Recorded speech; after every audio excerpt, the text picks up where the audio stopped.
Hi friends, welcome to my channel. இன்றைக்கி என்ன பண்ண போகிறோம்னு பார்த்தீங்கன்னா ஃப்ரெஞ்ச் ஃப்ரை தான். வாங்க பார்க்கலாம் எப்படி பண்ணலான்ட்டு உங்களுக்கு சில டிப்ஸ் எல்லாம் சொல்கிறேன், ஃபாலோ பண்ணிக்கோங்க. வாங்க வீடியோக்குள்ளே போகலாம். உருளைக்குட்டி இப்போ கட் பண்ணலாமா? முதல்ல தோல் சீவி அதுக்கப்புறம் ஃப்ரெஞ்ச் ஃப்ரை மாதிரி எந்த மாதிரி ஷேப்பில் வேணுமோ அந்த ஷேப்பில் கட் பண்ணிக்கலாம்.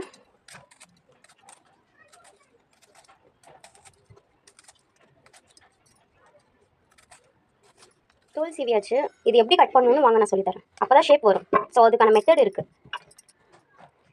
சைடில் இப்படி 2 சைட்லையும் இப்படி கட் பண்ணிக்கோங்க. அதுக்கப்புறம் இந்த மாதிரி 2 சைடும் கட் பண்ணிக்கணும்.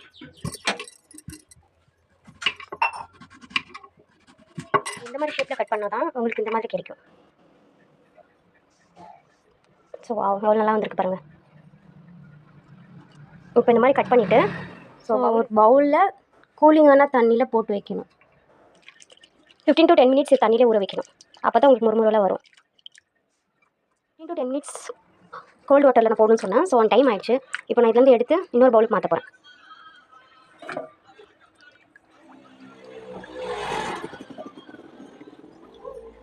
இது இதோட முடியல. நெக்ஸ்ட் வந்துட்டு ஹாட் வாட்டரில் நம்ம மறுபடியும் இதே மாதிரி 15 to 10 minutes போட்டு வைக்கணும். நிறைய பேர் என்ன பண்ணுறாங்க, இந்த மாதிரி இல்லாமல் கூட நான் என்ன பண்ணேன்னா ஈஸி மெத்தடுக்காண்டி நான் ஹாட் வாட்டர் தனியாக சூட் பண்ணி ஒரு பவுலில் போட்டு அதில் ஊற வைக்க போகிறேன். சிலர் என்ன பண்ணுறாங்கக்கா, அது ஒரு பவுலில் போட்டு கொதிக்க வச்சுட்டு தண்ணி கொதிக்க விட்டு அதுக்குள்ளே பாயில் பண்ண விட்றாங்க. ஸோ இது ஈஸியாக இருக்குது எனக்கு ஹாட் வாட்டர் வச்சு அதில் போடுறது. So hot water ready. இந்த மாதிரி பண்ணால் கொஞ்சம் ஈஸியாக இருக்கும் உங்களுக்கு. Okay, hot water ready. So இந்த மாதிரி கூட மெத்தட் பண்ணலாம். எனக்கு இது ஈஸியாக இருக்குது. இது 15 to 10 minutes விட்டுருணும்.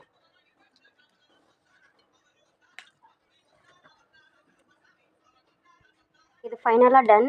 15 to 10 minutes நம்ம ஹாட் வாட்டரில் வச்சு எடுக்கணும்னு சொன்னால அது ஆயிடுச்சு. நெக்ஸ்ட் என்ன மெத்தட்னாக்கா, இந்த மாதிரி டிஷ்யூ பேப்பர் போட்டுட்டு ஸோ இதில் இருக்கிற தண்ணியை வடிகட்டிடணும். வடிகட்டிட்டு ஸோ இந்த டிஷ்யூ பேப்பரில் எல்லாமே ஸோ இந்த மாதிரி ப்ரெஸ் பண்ணி எடுத்துக்கணும்.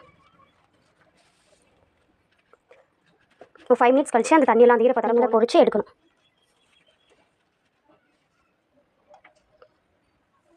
எண்ணெய் வந்துட்டு ரொம்ப காய விட டைம் பொறிச்சு எடுக்கும் போது ரொம்ப எண்ணெய் காய விடக்கூடாது. செகண்ட் டைம் கூட நம்ம பொரிக்கணும். அந்த டைமில் அதிகமாக சூடாச்சுனா கூட ஓகே, நோ ப்ராப்ளம். சிம்லேயே வச்சுக்கோங்க. பொரிச்சு தனியாக எடுத்து வச்சுட்டு அதுக்கப்புறம் ஃபஸ்ட் டைம் போடும்போது ரொம்ப கலராக இருக்கக்கூடாது. ஒயிட் கலரில் இருக்கும்போது நம்ம எடுத்து வச்சுக்கணும். ஸோ இந்த அளவு இருந்தால் போதும். ஸ்டார்டிங்கு ஃபஸ்ட் டைம் போடும்போது எடுத்துக்கலாம். இப்போ ஆரஞ்சு கலராக வந்ததுக்கப்புறம் தான் நம்ம எடுத்து ஒரு பவுலில் போட்டுக்கணும்.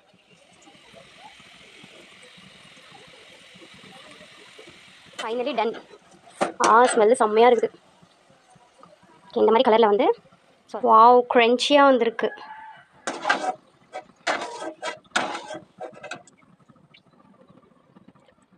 ஃபைனலாக முடிஞ்சிச்சு ஃப்ரெஞ்ச் ஃப்ரை.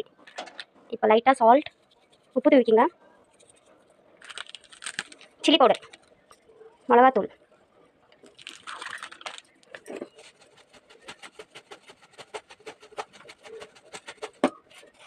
Wow amazing. ஃபைனலாக ஃப்ரெஞ்ச் ஃப்ரை ரெடி. இது ட்ரை பண்ணி பாருங்கள் வீட்டில். இது கூட சாஸ் இருந்தால் இன்னும் சூப்பராக இருக்கும். சாஸ் இருந்தால் இன்னும் சூப்பராக இருந்திருக்கும். செம்மையாக இருக்குது. ஸோ வீட்டில் ட்ரை பண்ணி பாருங்கள், உங்களுக்கு அது பிடிக்கும். பசங்களுக்கு இது ஈஸியாக நம்ம பண்ணி கொடுக்கலாம். நம்ம ஸ்நாக்ஸ் ஏதாவது கேட்டாங்கக்கா ஸோ நம்ம வீட்டில் நம்மளே பண்ணி கொடுக்கலாம். நீங்கள் கடையில் ஆர்டர் பண்ண பதில் எம்மியாக இருக்குது. ட்ரை பண்ணி பாருங்கள். இந்த வீடியோ உங்களுக்கு பிடிச்சிருந்தா லைக் பண்ணுங்கள், ஷேர் பண்ணுங்கள், கமெண்ட் பண்ணுங்கள். மறக்காமல் சப்ஸ்கிரைப் பண்ணிடுங்க. கீழே இருக்க பில்லை கிளிக் பண்ணிடுங்க. பாய். நெக்ஸ்ட் வீடியோவில் பார்க்கலாம். பாய்.